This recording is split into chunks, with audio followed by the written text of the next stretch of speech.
Bonjour à tous et merci d'être là pour le webinaire du réseau sur la prévention des écrans et la périnatalité. Donc, on va démarrer le webinaire. On va rappeler les modalités du webinaire. Donc, les micros et les caméras de chacun sont inactivés. Vous pouvez poser des questions sur l'onglet questions-réponses et les questions seront abordées en fin de présentation. Puis en fin de session, il y a un questionnaire de satisfaction qui s'ouvrira avec une enquête de satisfaction et si vous souhaitez proposer des thématiques pour de nouvelles sessions, c'est avec plaisir. Comme d'habitude, le webinaire sera disponible en replay dans les prochains jours sur le site internet du réseau ou sur la chaîne YouTube du réseau de périnatalité Occitanie.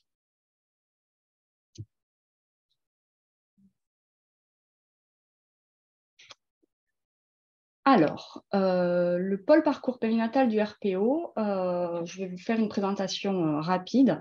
C'est lui qui organise aujourd'hui ce webinaire. Qu'est-ce que le pôle parcours périnatal du RPO? Il accompagne les professionnels de la périnatalité à l'optimisation du parcours de la femme, du coparent et de l'enfant durant les 1000 premiers jours par la coordination, l'accompagnement et la formation. Là, on vous a énuméré quelques actions du pôle. Donc, il y a notamment des actions de sensibilisation et d'information des professionnels de la périnatalité par différents outils, des référentiels, des fiches techniques, des outils de communication, mais aussi l'organisation de webinaires. Ces actions de coordination, de sensibilisation et d'information sont faites en s'appuyant sur des groupes de travail pluridisciplinaires. Il y a également des actions régionales à destination des usagers, avec la création d'outils, toujours en s'appuyant sur des groupes de travail disciplinaires, mais aussi des actions par territoire sur l'amélioration des parcours et également des actions de formation. Donc, je vais vous présenter aujourd'hui les intervenants qui participent au webinaire. Donc, il y a le docteur Lise Barthélémy, qui est pédopsychiatre et membre de l'association CAUSE, le docteur Céline Gaillard, qui est médecin généraliste, l'équipe de pédiatrie du CH d'Alès, avec des pédiatres, psychologues et puéricultrices qui vont vous présenter, qui vont faire un retour d'expérience de ce qu'ils ont mis en place au sein de leur structure. Aujourd'hui, la présentation sera assurée par le docteur Bénureau. Et moi-même, donc Jessica Coconas, sage-femme référente allaitement au sein du réseau de périnatalité Occitanie, je vais vous présenter pourquoi est-ce qu'on organise un webinaire sur la prévention des écrans en périnatalité. Je tiens juste à préciser qu'il y a une absence de conflit d'intérêt pour les présentations à suivre. Donc, comme je vous le disais en début de présentation, ce webinaire a été réalisé avec la collaboration du pôle parcours du réseau de périnatalité Occitanie. Alors, pourquoi un webinaire prévention des écrans aujourd'hui?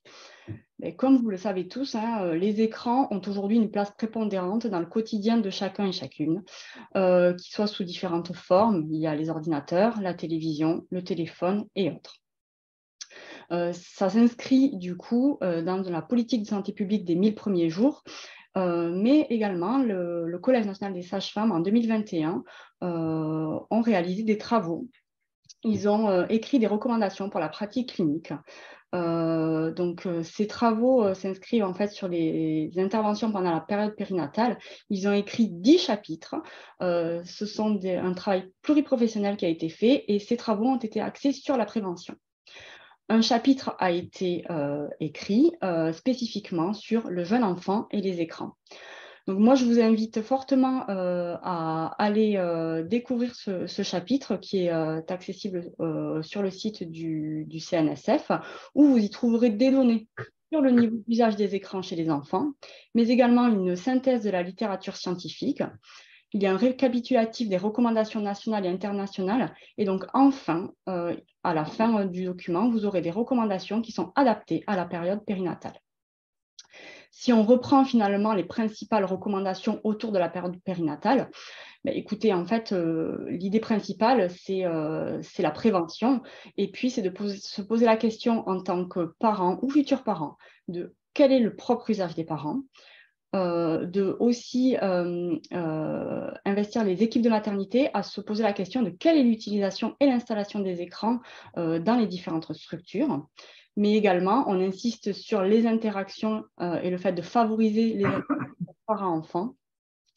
Et enfin, en dernière recommandation, le fait de poser des règles familiales d'usage des écrans, mais y compris celles du parent en présence du jeune enfant, semble très important. Donc, je vais maintenant laisser la parole à mes collègues qui vont vous présenter du coup le webinaire. Donc, il y a un état des lieux qui est fait par le docteur Barthélémy dans un premier temps.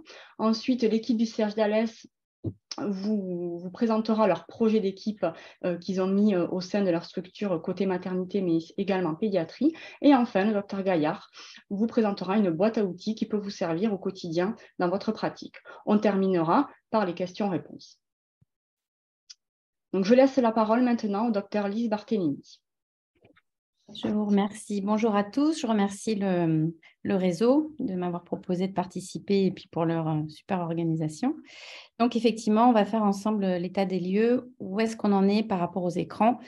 Actuellement, ce qu'il faut comprendre, c'est que quand on compare à autrefois, puisque c'est ce que font très souvent les parents, en 1970, les enfants commençaient à regarder la télé à 4 ans et que la télé. Depuis les années 2010, c'est complètement différent. Le bébé a accès aux écrans et à tous les écrans. En 2015, on était à peu près à 3h40 par jour. En 2018, donc 3h40 télé et Internet, ordinateur. En 2018, 84% des 13-19 ans ont un smartphone et passent 15 heures par semaine sur Internet de divertissement, en plus de ce qu'ils font en cours. En 2020, la consommation moyenne naturellement surexposée est quand même de 7h22 par jour chez les 15-18 ans, donc selon le Common Sense Media aux États-Unis. Et on remarque une surexposition plus particulièrement chez le garçon. Diapo suivante. Donc, quand on regarde rapidement l'évolution des écrans et de leur arrivée dans le monde actuel, en 1995, il y a eu l'arrivée d'Internet en France. Et depuis 2004, Facebook. Et puis ensuite, 2005, Gulli avec la possibilité d'avoir accès à la télé tout le temps. YouTube, 2006, Twitter, 2007, le smartphone, on a l'impression qu'il est là depuis toujours, mais c'est que 2007. Et puis ensuite s'enchaîne 2010, la tablette, Instagram, 2011, Snapchat, 2013, la 4G, etc., etc. Donc, ce qu'il faut comprendre, c'est que là, on a affaire actuellement dans notre monde un bouleversement majeur et extrêmement rapide, avec un changement sans précédent dans le quotidien, notamment des familles, du bébé à l'adulte. Donc, il faut comprendre que c'est quelque chose de fulgurant qui s'est mis en place, un peu comme ça, notre insu, sans qu'on s'en rende trop compte. Et maintenant que tout est accessible, il faut qu'on puisse trouver une façon de vivre avec et un mode d'emploi. Et on va voir ensemble ce qu'on constate pour le moment actuellement avec ce peu de recul qu'on a. On va voir ce qu'on constate sur les bébés et les enfants. Donc là, par exemple, si on prend juste la photo de ce qui se passe au niveau de l'éducation nationale, quand on prend les chiffres de scolarité et handicap, quand on regarde ce qui concerne les troubles auditifs, visuels, viscéraux, il y a pas particulièrement de changement au niveau des troubles observés. Par contre, quand on regarde les troubles intellectuels et cognitifs, ils ont augmenté substantiellement. Troubles du psychisme, ils ont augmenté. Et ce qui est extrêmement flagrant, c'est les troubles du langage et de la parole qui ont triplé. Bon, on ne peut pas faire de relation de cause à effet, mais quand même, c'est troublant, puisque là, c'est la période de 2010 à 2021. 2010, c'est l'arrivée de la tablette, donc de l'écran nomade, le smartphone étant déjà en place. Voilà, ça concorde. Diapo suivante. Donc voilà, il ouvre la bouche, mais diapo suivante, la télé est en arrière-plan et empêche, diapo suivante, les interactions qui sont la base de la communication. Suivante. L'état des lieux, combien de temps? Concrètement, donc pour les adultes hors travail, on a une moyenne de 5 heures par jour. Une moyenne, ça va de 2 heures à 10 heures par jour. Hein. Donc voilà, en moyenne, on est à 5 heures par jour. Et nos enfants. Nos enfants, quand on regarde par exemple aux États-Unis, on voit que un tiers des enfants de moins de 2 ans regardent plus d'1 heure par jour un écran. Donc ça, c'est encore une moyenne. Donc ça va encore de quelques minutes à plusieurs heures à moins de 2 ans. C'est beaucoup. Suivante. Il y a une étude ELF donc, que vous connaissez certainement, qui est donc cette étude prospective qui a démarré en 2011. Qui a consisté à observer des familles, donc à partir de la grossesse de la maman, et d'observer différents items. Nous, on a relevé ceux qui nous concernaient dans ce topo-là.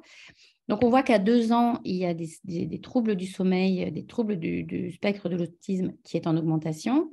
Les troubles du sommeil et du comportement augmentent avec le temps. Et puis, quand les enfants sont plus grands, on observe donc les troubles des apprentissages, du comportement, et ce, de façon concomitante à une augmentation de la fréquence d'utilisation de ce que vous voyez en haut, donc télé, ordinateur, smartphone, jeux vidéo. Donc, encore une fois, on ne peut pas faire une relation de cause à effet, mais c'est troublant de voir cette concomitance d'augmentation de ces symptômes au moment d'augmentation de la fréquence d'utilisation.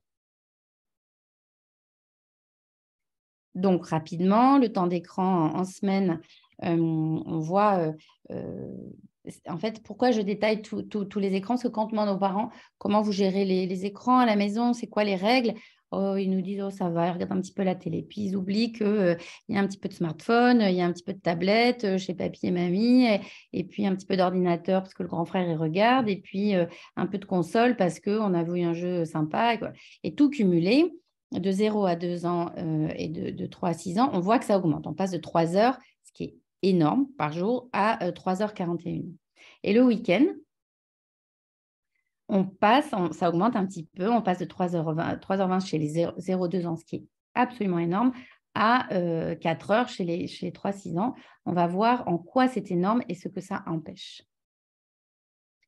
Le constat, voilà, c'est que les parents ont changé, ils sont moins disponibles psychiquement parce que pris eux-mêmes par les écrans, et tout est touché. Donc les regards, les moments de partage, les échanges, les jeux, que ce soit à la maison et à l'extérieur, puisque tout est nomade. Suivante. Pourtant, eux, les besoins des enfants n'ont pas changé. Depuis la nuit des temps, les enfants ont besoin des interactions précoces.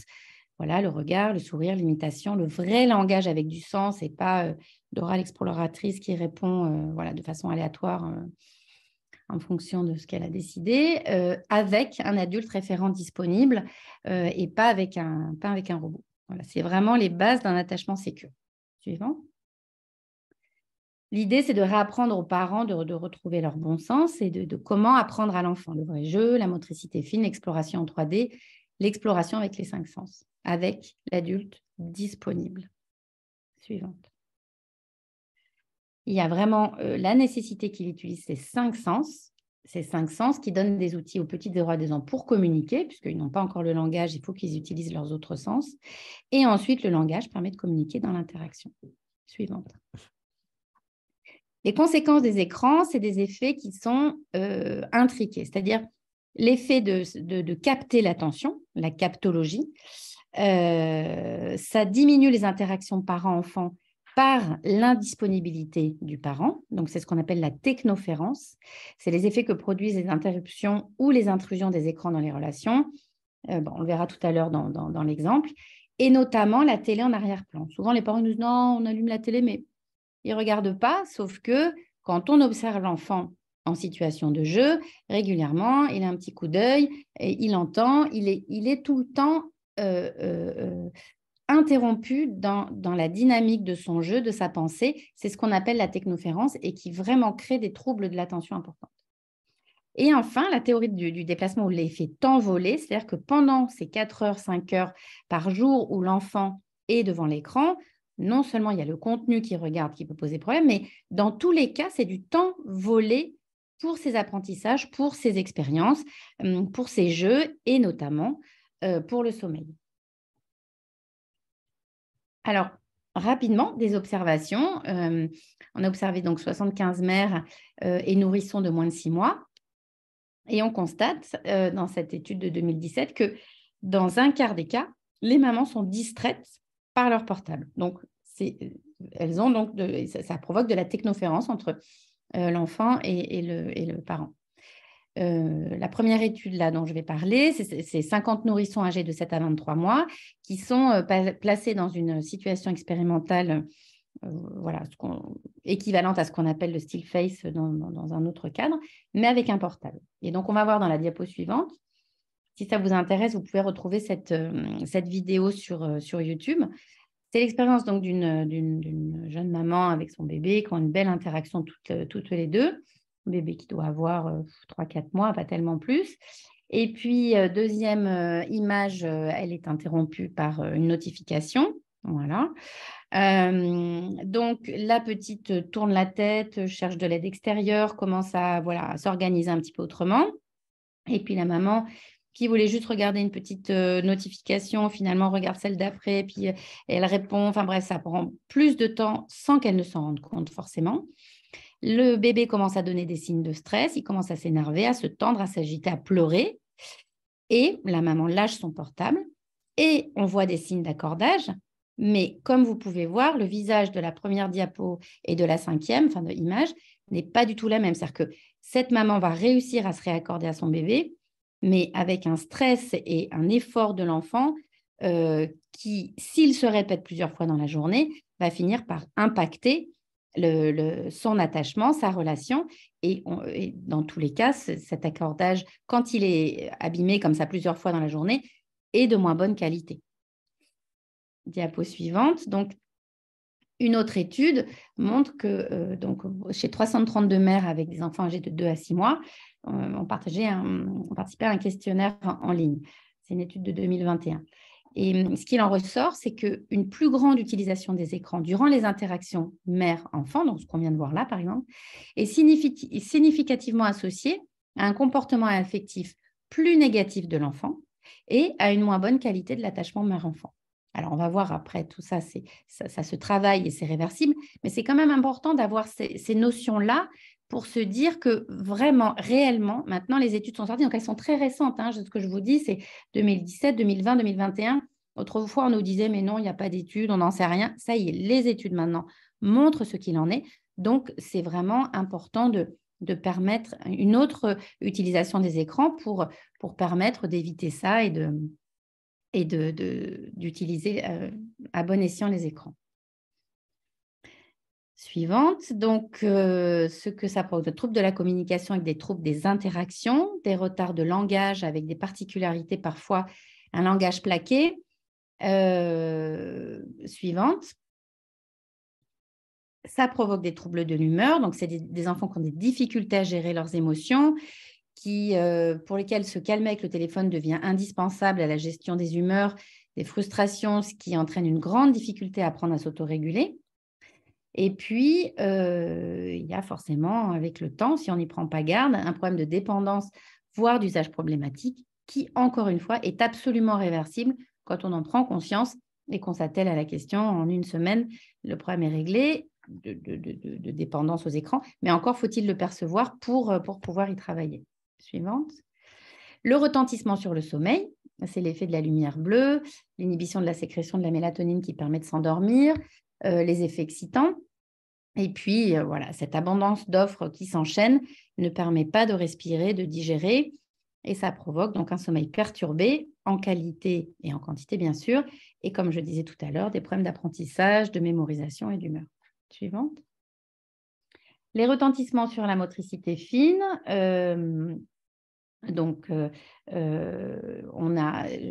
L'idée, c'était de vous montrer là, ces deux dessins que vous connaissez certainement déjà. En 2006, quand il n'y avait que la télé, on s'inquiétait déjà sur la motricité fine. Donc, à gauche, vous avez les enfants de 5 à 6 ans qui étaient à l'époque exposés à moins d'1 heure par jour à la télévision. Et puis ceux de droite qui étaient exposés à bien plus d'1 heure.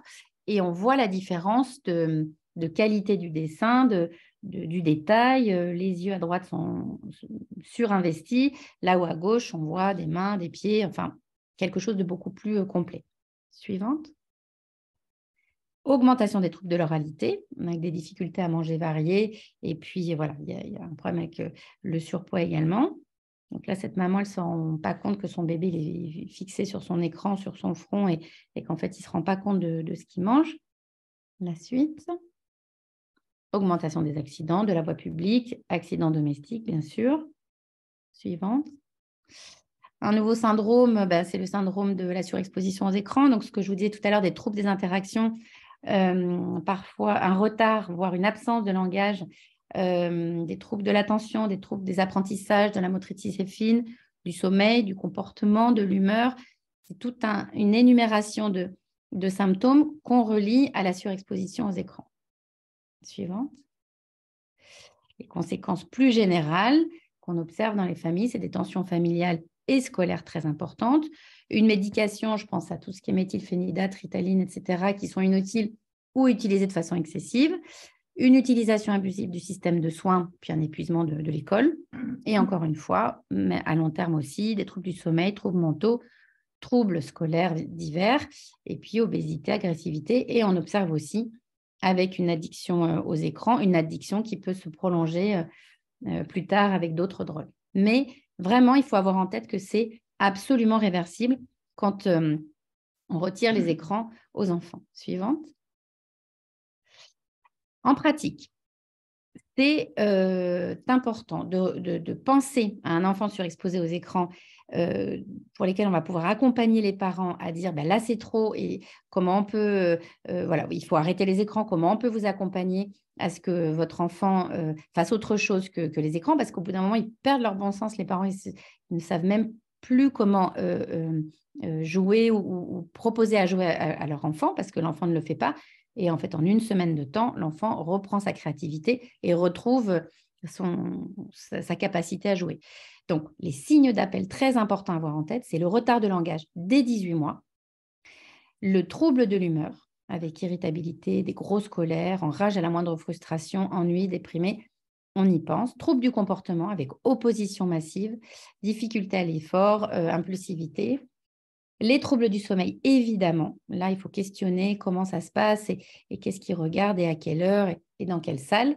Et les troubles de la relation, puisqu'il peut y avoir vraiment des troubles qui s'apparentent aux signes autistiques, ce qu'on appelle l'autisme virtuel, avec aussi troubles de l'attention, perte d'intérêt, désorganisation. Suivante.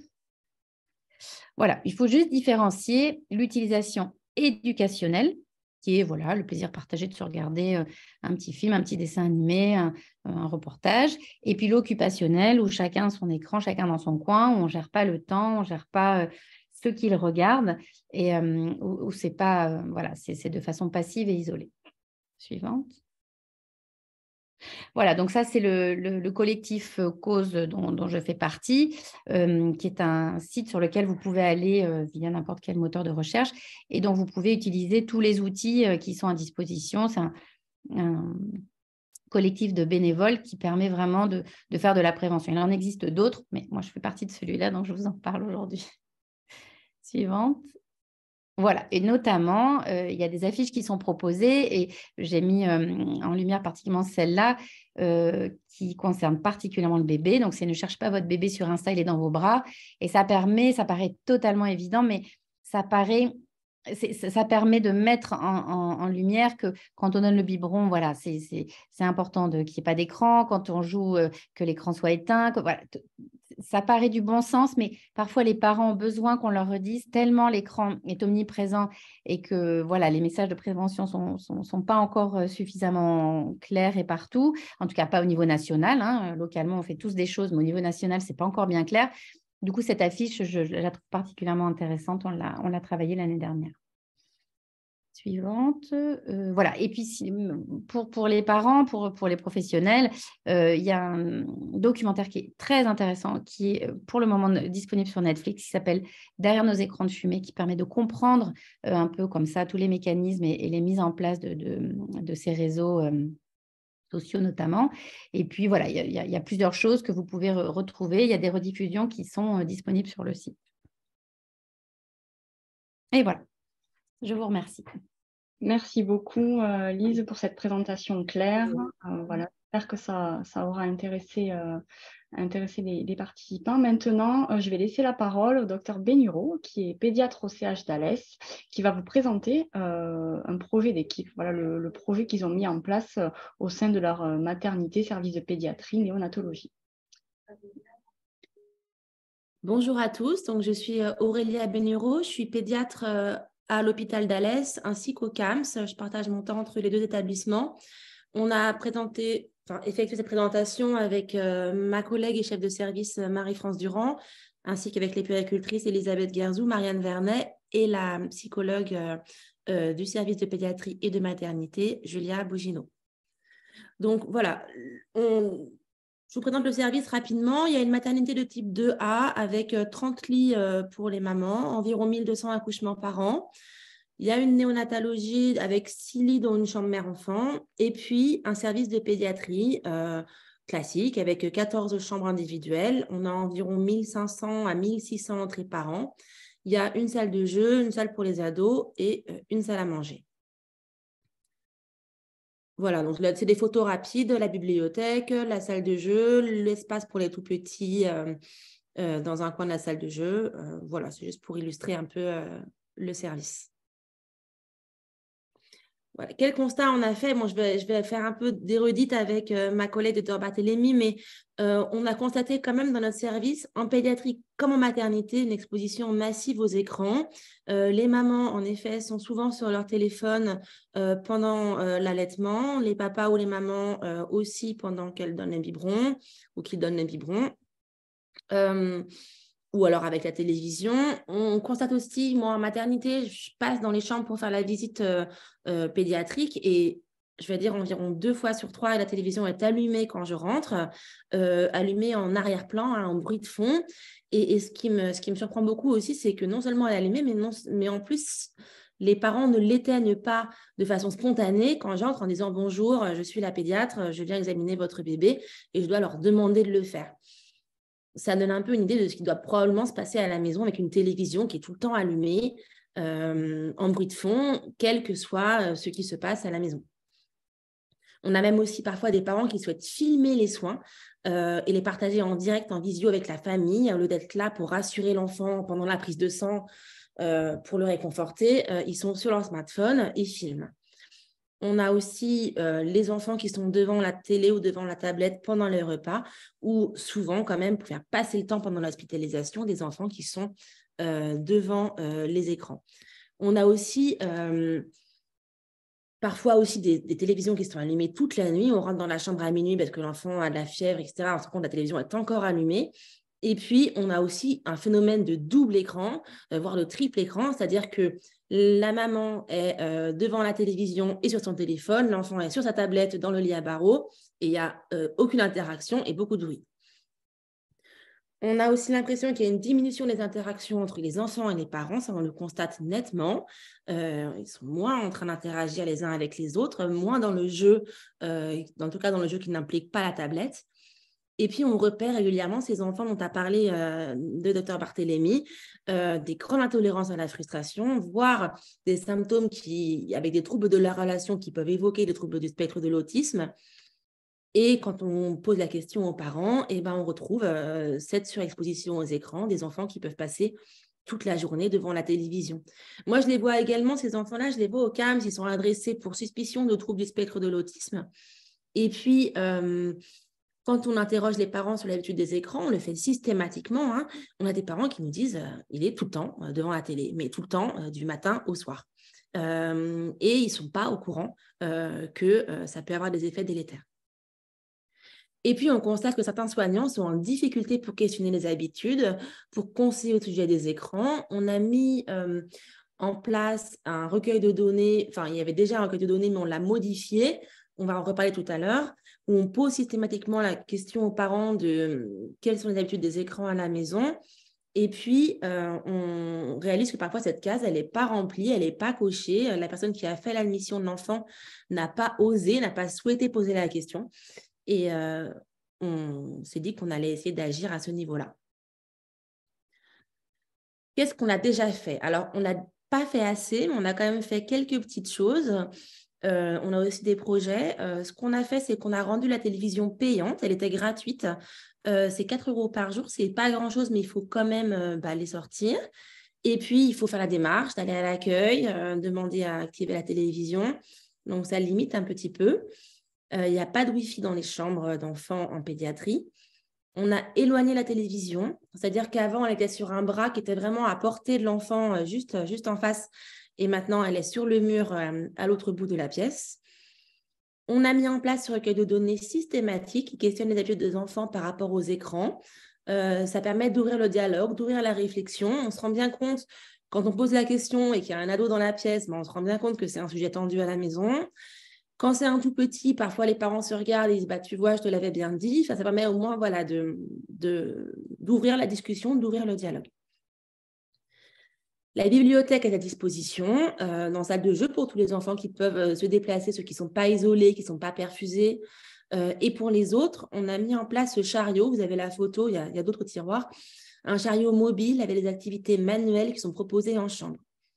Théoriquement, l'auxiliaire de puériculture doit passer 2 fois par jour avec ce chariot pour proposer des activités manuelles aux enfants. Ce n'est pas encore mis vraiment en pratique, mais c'est fait, ce n'est pas systématiquement fait, mais on essaie d'y tendre. On a fait, et ça c'est vraiment quelque chose qui nous tenait à cœur, on a rajouté sur les ordonnances de sortie de maternité des conseils sur la gestion des écrans. On va vous montrer juste après. Et enfin, personnel dépendant, en fonction de la sensibilité de chacun, on donne des conseils aux parents sur les effets des écrans, sur les conseils d'exposition en fonction des âges de l'enfant.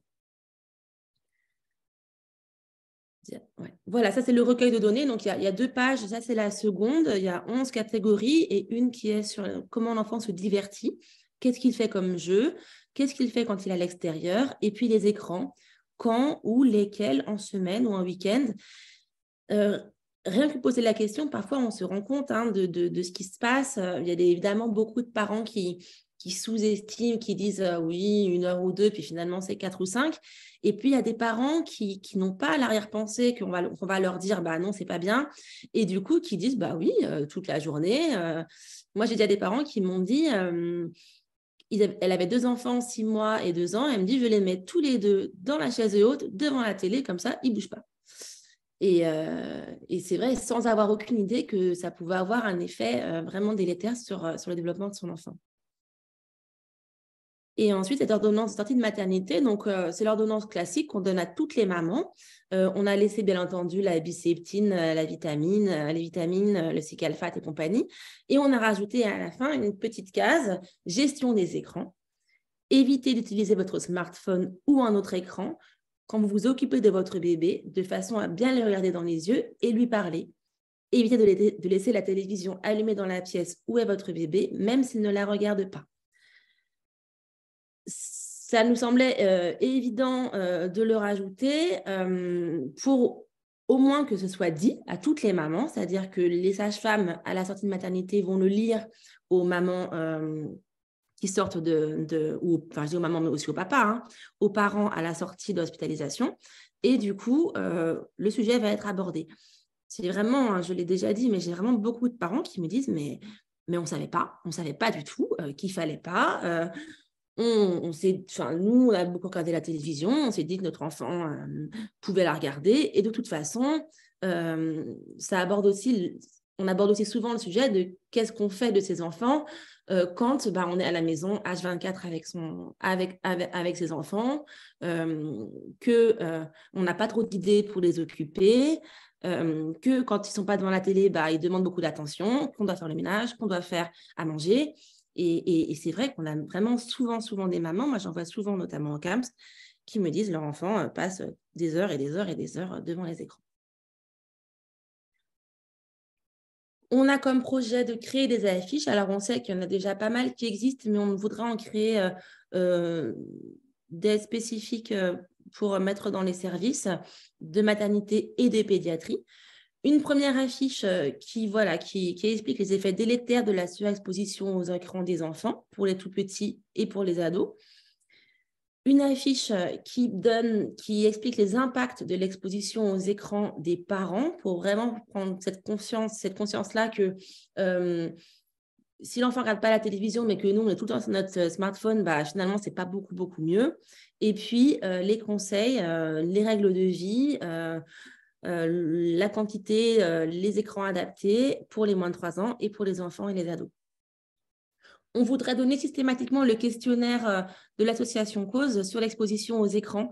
C'est un questionnaire qui fait une double page, qui questionne de façon assez précise combien d'écrans il y a à domicile, qui les regarde, est-ce que vous regardez la télévision avec vos enfants, est-ce que vous en parlez avec eux après. Ça permet au moins d'ouvrir le dialogue, d'engager une réflexion du parent sur quelles sont ses habitudes à lui et ceux de ses enfants.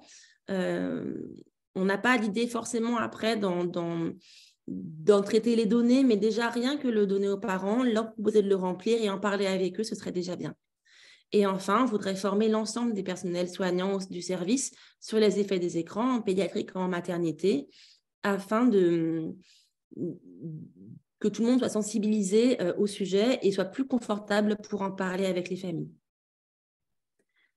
L'idée, c'est de faire des affiches compréhensibles par tous dans le choix des mots employés, avec des conseils qui soient réalisables et percutants.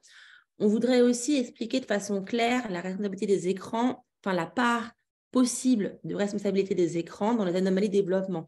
C'est-à-dire de pouvoir dire à des parents, oui, ok, vous pouvez mettre un peu la télévision, un peu de tablette, un peu d'ordinateur en quantité limitée, avec des programmes adaptés. Et ça, c'est si l'enfant se développe bien. À partir du moment où il y a un trouble du langage, à partir du moment où il y a des troubles de la relation qui apparaissent, on conseille de supprimer. En tout cas, moi, c'est ce que je fais. Étayer le discours soignant et avoir un support visuel pour engager le sujet. Voilà, je vous remercie de votre attention. Merci beaucoup pour ce partage d'expérience qui était vraiment très intéressant. Et c'est vrai que je pense qu'en tant que professionnel de santé de la périnatalité, on se retrouve effectivement dans ce que vous avez, décrit. Enfin, du moins, je pense qu'on y a tous été confrontés. Donc, je vais maintenant laisser la parole au docteur Gaillard qui va nous présenter une boîte à outils avec des outils que vous pourrez utiliser en tant que professionnel pour vous aider dans la prise en charge en cas de surexposition aux écrans. Donc, je vous laisse la parole. Bonjour à tous, merci beaucoup au réseau de m'avoir permis de participer. Merci pour ce webinaire sur ce thème qui doit tous nous concerner. Je suis généraliste installée dans l'Aude. Et effectivement, je me suis intéressée aux écrans pendant mes études, pendant l'internat, face au même constat qu'on vient de répéter plusieurs fois, qui est de l'omniprésence des écrans tout le temps, dans les salles d'attente, pendant les consultations, dans les salles de soins. Voilà, et cette envie de se retrousser les manches et de passer à l'action, c'est ce que je vais vous proposer.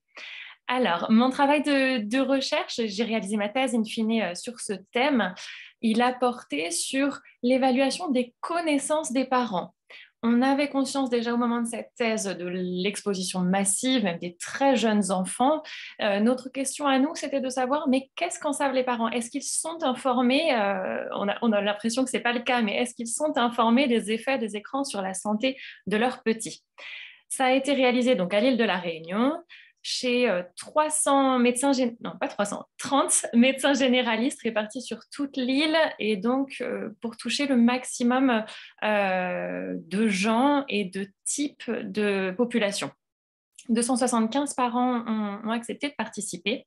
Des enfants de 0 à 9 ans étaient concernés. Comment ça s'est déroulé? C'était des questionnaires avec 13 questions sur les recommandations les plus consensuelles, c'est-à-dire est-ce que les écrans ont un impact sur le sommeil de votre enfant? Est-ce que vous pensez que les écrans impactent son apprentissage du langage? Est-ce que les écrans impactent son alimentation? Donc des questions vraiment dont on a les réponses. Eh bien, surprise, surprise, la plupart des parents connaissent ces différents points et ont conscience que oui, ça impacte le sommeil, oui, ça impacte l'alimentation. En moyenne, sur notre quiz, on avait 10 bonnes réponses pour 13 questions et près de 90% des gens connaissaient la majorité des réponses. On peut passer à la suivante. Néanmoins, il nous reste du boulot puisque près de 50% des gens n'avaient pas du tout d'âge en tête, d'âge avant lequel il convient de préserver les enfants de tout écran. 20% des gens ignoraient complètement l'impact des écrans dans la chambre ou avant de dormir. Et un tiers des parents répondeurs ignoraient l'effet sur le langage, sur le poids, les effets des écrans d'arrière-plan, qu'on a déjà bien cités, ou trouvaient normal d'utiliser un écran pour calmer un enfant. Et tout de même, 8% croyaient toujours qu'un écran, qu'un contenu violent visionné par leur enfant n'a pas de retentissement sur son comportement. Diapo suivante, s'il vous plaît. Donc, bon niveau de connaissances générales, mais néanmoins, encore beaucoup d'informations à faire passer, et surtout une population un peu plus à risque, qui est celle dont les parents ont fait le moins d'études. Ces parents-là sont plus en difficulté, mettent moins de limites, et leurs enfants regardent plus d'écran. Donc vraiment, si on devait cibler nos interventions, les enfants, plutôt garçons, on l'a vu, mais surtout aussi les parents les plus précaires. On peut passer à la suite. Alors, comment on agit? Je vous propose 5 outils assez classiques. Il y en a qu'on a déjà cités, en plus évidemment des travaux du Collège national des sages-femmes de 2021 que vous avez vu passer. Alors, premier outil, allons-y. Notre éternel carnet de santé. On l'a tous, on ne peut pas faire sans, on ne peut pas travailler sans quand on travaille avec des enfants. Eh bien, vous avez sûrement remarqué que depuis 2018, il y a 6 encarts consacrés aux écrans. Le tout premier concerne le bébé et les écrans. C'est une première alerte, donc on peut le montrer directement en consultation aux parents. Et puis ensuite, à chaque bilan, vous avez les grandes pages bilan, les doubles pages, donc à 2 ans, 3 ans, 4 ans, 6 ans, 9 ans, on a également un petit encart en bas à droite qui concerne l'utilisation des écrans.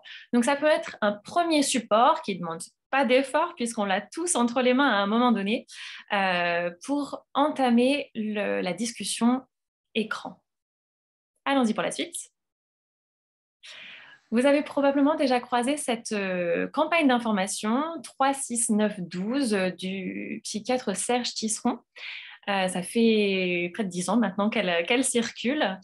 L'idée, c'est de fixer des limites minimales. Donc, pas d'écran avant 3 ans, pas du tout d'écran, pas de console personnelle avant 6 ans, pas d'Internet avant 9 ans et pas de réseaux sociaux avant 12 ans.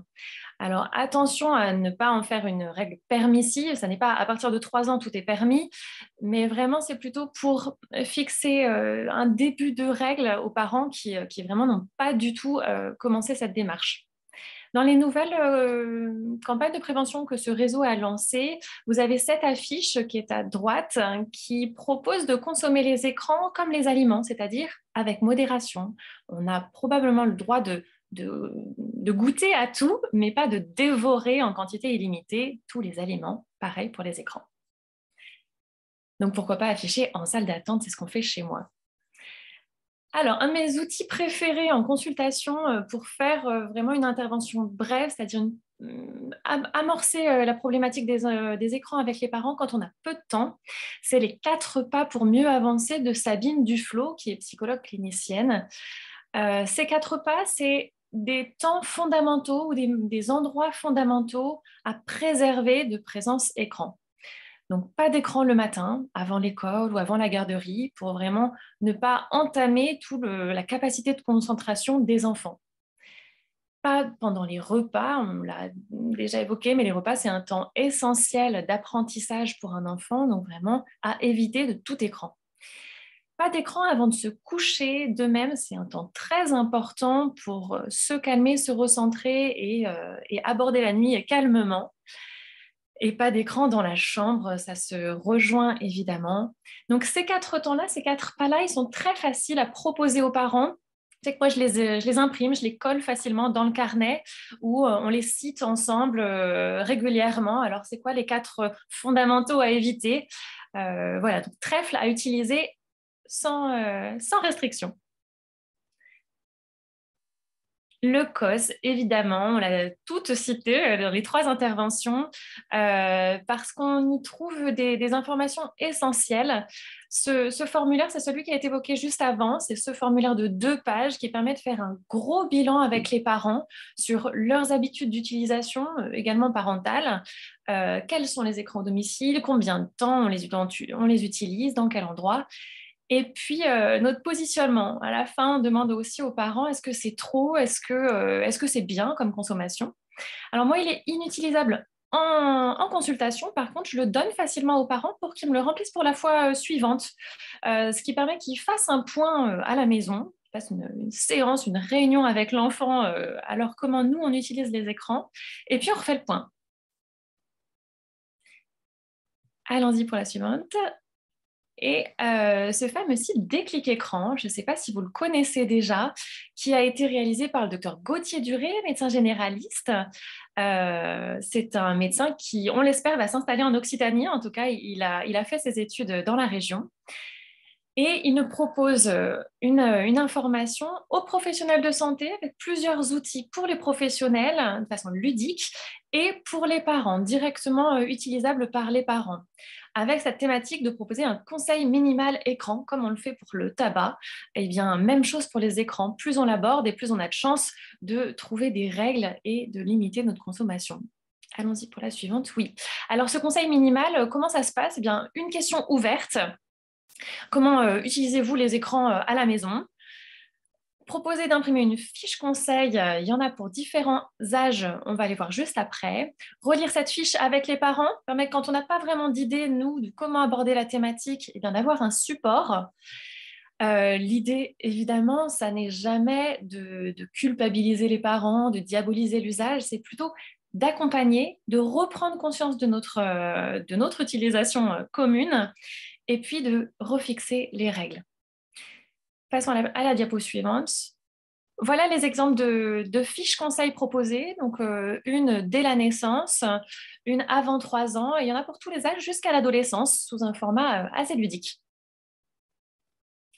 Alors, take home message, vous voyez, on a parcouru 5 outils fondamentaux, du plus court, le carnet de santé, au plus long, le gros bilan du COS, avec en plus les travaux des sages-femmes de 2021. On peut aussi citer les 10 clés du docteur Dio Osika. Bref, vous en avez plein, il n'y a plus qu'à se lancer.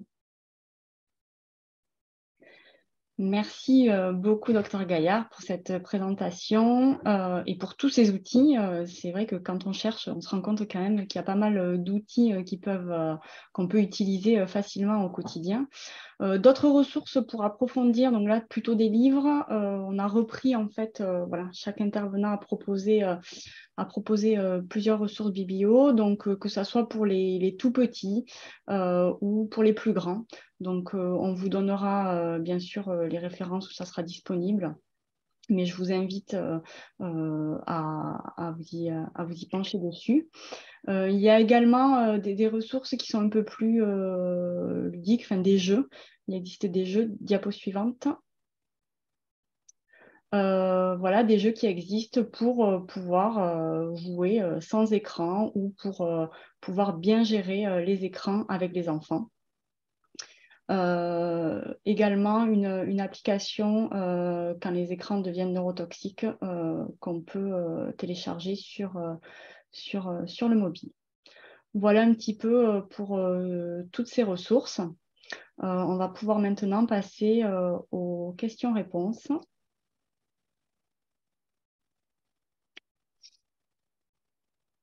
Merci à tout le monde. Donc du coup, je vous invite à poser vos questions sur l'onglet questions-réponses de Zoom. Et en attendant qu'elles arrivent, peut-être une remarque, on est ravis de voir que de plus en plus de monde se connecte au webinaire, que le champ des professions qui s'inscrivent s'élargit également, donc c'est une très bonne chose.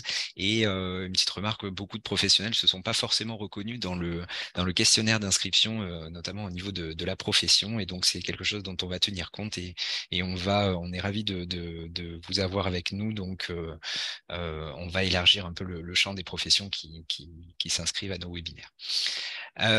Une première question concernant les outils du collectif de surexposition aux écrans, le CAUSE. Est-ce que ces outils sont libres d'utilisation? Est-ce que les équipes peuvent s'en emparer pour les mettre à disposition des parents? Oui, bien sûr. On a vraiment créé ce collectif pour justement y mettre les avancées de là où on en est actuellement sur la surexposition des enfants aux écrans et créer des outils. Ben là, dans les précédentes présentations, j'ai vu que c'était utilisé. C'est vraiment le but. Ce qu'on préconise, c'est que vous puissiez en fait qu'il y ait de plus en plus d'adhérents à ce collectif parce que notre idée au final, c'est de ressolliciter le ministère de la Santé et de l'Éducation nationale pour que justement il puisse y avoir des campagnes de prévention qui soient bien claires au niveau national, ce qui n'est pas le cas pour le moment. Donc voilà, utilisez-les comme vous voulez. Si vous pouvez adhérer, c'est encore mieux. On est plus de 4000 là, actuellement. Plus on est nombreux, plus on aura d'impact au niveau national. Merci. Je préciserai aussi que les ressources disponibles sur le site Déclic Écran ont été traduites en plusieurs langues, donc permettre de diffuser à un public le plus large possible. Une question, je ne sais pas si on a déjà la réponse au vu des études récentes, mais à partir de combien de temps d'écran par jour voit-on des conséquences? Ou à partir de combien de temps on peut considérer que c'est problématique? Alors, moi, je peux répondre. Ça dépend en fait des enfants. C'est eux qui nous le montrent. Il y a des enfants qui, au bout de 20 minutes, ne vont pas supporter qu'on éteigne l'écran et qui sont vraiment dans une frustration très importante et qui montrent leur fragilité. Il y a des enfants qui peuvent tout à fait regarder 3/4 d'heure. En gros, ce qu'on préconise, c'est de ne mettre aucun écran la semaine. Ils sont assez sollicités toute la journée. De 3 à 7 ans, on propose 3/4 d'heure le samedi après-midi, le dimanche après-midi. Et à partir de 7 ans, on peut passer à un film entier, donc l'équivalent de film entier, 1h30. Mais ça peut être décliné sur jeux vidéo, films, documentaires, 1h30. Et après, on avise en fait.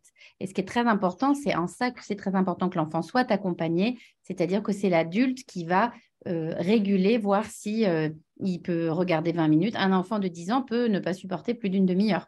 Donc voilà, c'est vraiment en fonction. Mais les grandes lignes, c'est ça. Et ce qu'il faut retenir, c'est jamais le matin où le cerveau est le plus disposé, vraiment l'après-midi et le samedi et le dimanche, vacances comprises. Sinon, on retrouve nos enfants dans un sale état à la fin des vacances. Merci. Y a-t-il un endroit où sont cartographiées les ressources, alors pour un département en particulier, mais c'est valable pour toute l'Occitanie, pour orienter des parents avec des enfants après 6 ans?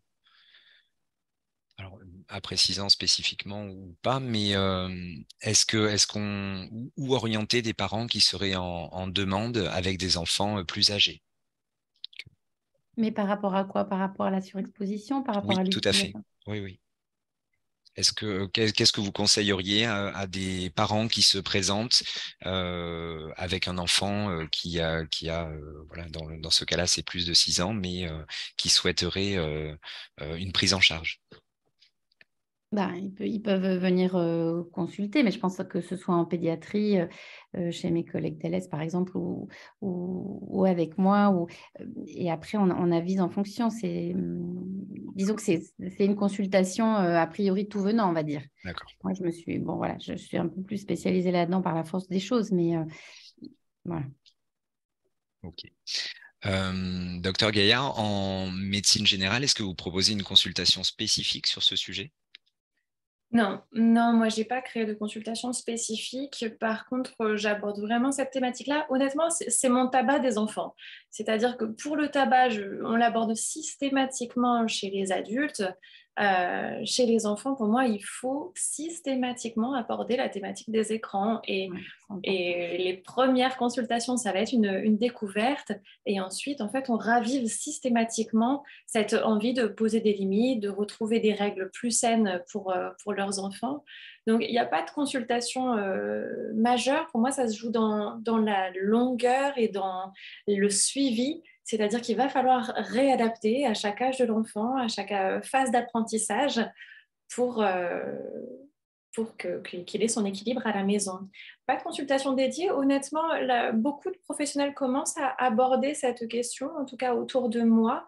Et je crois que par rapport à la question précédente des parents d'enfants plus grands, ils peuvent s'en ouvrir aux professionnels qu'ils côtoient. C'est-à-dire s'ils sont suivis par un pédiatre ou par un généraliste, ils peuvent poser la question. Et puis, ils peuvent aussi faire, si c'est le parent directement, faire le test à la maison, hein, de supprimer les écrans pendant une semaine. Et ils vont voir l'écart avec les comportements du moment. Et est-ce qu'en maternité, docteur Bénureau, en maternité ou en pédiatrie, des groupes de parole pour les parents ont été mis en place, ou est-ce que c'est un projet? Est-ce que c'est quelque chose qui pourrait se faire? Non, on n'a pas encore mis ça en place, mais c'est vrai que c'est quelque chose qu'on pourrait aborder, on pourrait proposer pour toutes les mamans, comme on faisait à une époque pour d'autres sujets en maternité, proposer à toutes les mamans enfin, les papas aussi, hein, c'est vrai, je dis les mamans, mais aux parents, de faire une petite réunion, de venir avec leur bébé ou sans leur bébé, et puis de parler des écrans et d'autres choses. Hein. C'est vrai qu'on pourrait faire ça, qui permettrait de faire la sensibilisation et de parler surtout aussi aux parents qui ont déjà des enfants plus grands et en fait, finalement, parce qu'en plus, sur Alès, et probablement dans les autres maternités aussi, hein, mais il n'y a pas beaucoup d'autres maternités juste à côté. Et du coup, la plupart des mamans, elles accouchent chez nous. Donc, en fait, on toucherait tout le bassin parisien, quoi. C'est sûr, en maternité, il y a un sacré travail de prévention à faire. Ouais. Une petite remarque sur la présence des tablettes très tôt dans les classes maternelles. Est-ce que... Ça n'a pas de sens. C'est comme le dit la personne, c'est comme si l'éducation nationale préconisait ça ou cautionnait ça. Vraiment, si l'enfant n'a pas de difficultés spécifiques, s'il n'a pas des difficultés d'apprentissage spécifique qui peut être du coup aidé par la tablette, ça n'a absolument aucun intérêt. Contre-productif. Et alors, il y a énormément de questions, donc ça prouve Une question l'intérêt. Sur la dépendance, il y a une dépendance aux écrans, bien sûr. Quand on arrête les écrans aux enfants et que l'enfant est en crise, on peut tout à fait le comparer à un manque du produit, et là, en l'occurrence, l'écran. Donc oui, on parle de dépendance aux écrans, bien sûr. Est-ce que ce sujet est inscrit dans la formation médicale initiale ou continue? Alors, la question porte sur les médecins généralistes, mais ça pourrait être tous les professionnels qui peuvent travailler dans le champ de la périnatalité. Est-ce ce sujet est abordé dans la formation?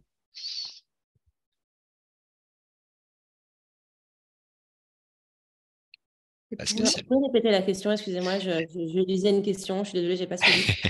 Est-ce que ce sujet est inscrit dans le programme de formation des professionnels de la périnatalité, que ce soit la formation initiale ou la formation continue? Non. Alors, il y a le groupe de travail, mais... Je suis avec ma collègue qui est puéricultrice, mais c'est vrai qu'on n'est pas... Non, c'est de manière individuelle que l'on choisit d'aller se former ou d'aller assister à des conférences, mais pour le moment, que je sache, il n'y a rien d'établi au niveau institutionnel comme formation par rapport aux écrans. Même nous, en école d'infirmière, oui. À l'école d'infirmière à Montpellier, oui, ça fait partie de la formation des puéricultrices à Montpellier. Il y a un commentaire qui précise aussi qu'il y a des heures de formation, en formation initiale à l'école de sage-femme sur la thématique des écrans. Et c'est un commentaire. À ma connaissance, en formation continue, ça n'existe pas encore. Est-ce que vous en connaissez?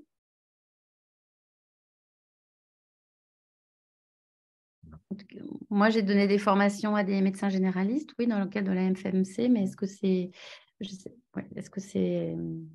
très étendu? Je ne sais pas. À ma connaissance, dans les études de santé, pour l'instant, de médecine, en tout cas, pour l'instant, ce n'est pas le cas. On espère voir fleurir un item là-dessus dans les prochains livres de pédiatrie.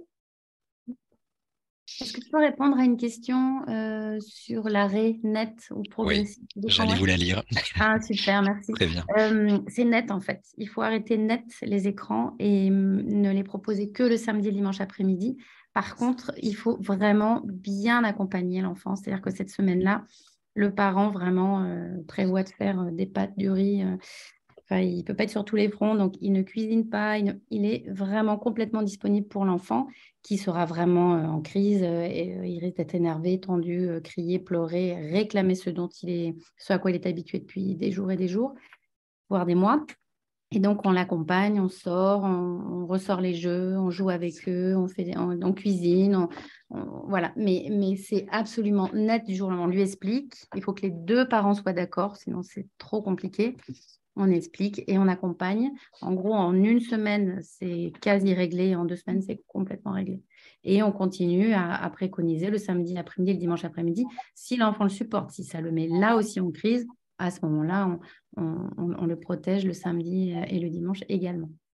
Mais vraiment, comme le disait le docteur Gaillard, on retrouve un enfant complètement différent. On retrouve son enfant. On n'envoie au CAMSA des enfants qui sont adressés pour suspicion de TSA. On éteint les écrans et je les revois 6 mois plus tard, parce que moi, je les vois tous les 6 mois. C'est pas vrai. De même, hein, ça, c'est nettement. Ah oui, c'est sûr. Non, c'est vraiment un problème sérieux. Merci à toutes. Alors, désolé, il y a énormément de questions. On ne peut pas répondre à toutes, mais en tout cas, le replay sera disponible en début de semaine prochaine avec le support. Donc, vous pourrez vous le procurer. Et puis voilà, on pourra également, si les intervenantes sont d'accord, vous fournir leurs coordonnées pour répondre à de dernières questions. On vous rappelle aussi les méthodes de contact du réseau. Donc, si vous voulez nous contacter, soit via le formulaire de contact, soit sur notre site internet. Et vous annoncez aussi les prochains webinaires qui auront lieu donc en février-mars. Donc, le 10 février, un webinaire sur les transmissions interprofessionnelles, règles et outils proposés. Le 7 mars, un webinaire organisé à l'occasion de la Journée mondiale pour le dépistage des troubles de l'audition. Et le 14 mars, un webinaire co-construit avec l'association Diabète Occitanie sur la thématique Tous ensemble autour du diabète gestationnel. Donc, merci encore une fois à toutes nos intervenantes et puis à tout le public. On vous donne rendez-vous sur de prochains webinaires. On vous remercie d'avance de prendre 30 secondes pour répondre au questionnaire de satisfaction pour continuer de nous améliorer. Merci à tout le monde. Bonne fin de journée et à bientôt. Au revoir. Au revoir. Merci, au revoir.